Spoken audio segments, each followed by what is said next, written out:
Praise the Lord. உன் வழிகளிலெல்லாம் உன்னை காக்கும்படி உனக்காக தம்முடைய தூதர்களுக்கு கட்டளையிடுவார். இந்த வசனம் நமக்கு ஒரு பெரிய ஆறுதலை கொடுக்குது.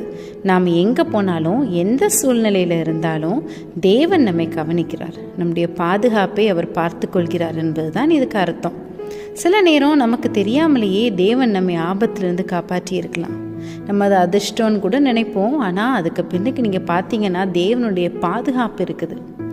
எலியா தீர்க்கதரிசியின் வாழ்க்கையை பாருங்க.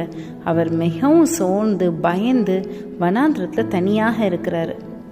அப்போது தேவன் அவரை மறக்கவே இல்லை. ஒரு தூதன் வந்து அவருக்கு உணவும் தண்ணீரும் கொடுத்து அவரை தேற்றுகிறான்.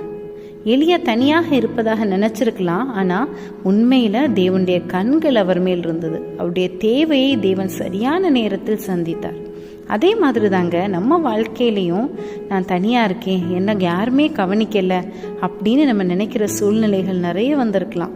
ஆனால் உண்மை என்னன்னா தேவன் நம்மை கவனிக்கிறார். நம்முடைய தேவையையும் நம்முடைய பயத்தையும் அவர் அறிந்திருக்கிறார். அதனால் பயப்படாமல் தேவனை நம்பி நம்ம முன்னேற வேண்டும். நாம் பார்க்க முடியாத இடத்திலும் தேவனுடைய பாதுகாப்பு நம்மோடு இருக்கிறது.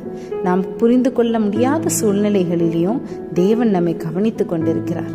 நம்முடைய வழிகளிலெல்லாம் நம்ம காக்கும்படி தூதர்கள் நம்ம கூட வந்துட்டு இருக்காங்க. அதனால் பயப்படாமல் கர்த்தரை மட்டும் நம்பி அவரை சார்ந்திருப்போமா. கர்த்தர் நம்மை ஆசீர்வதிப்பாராக.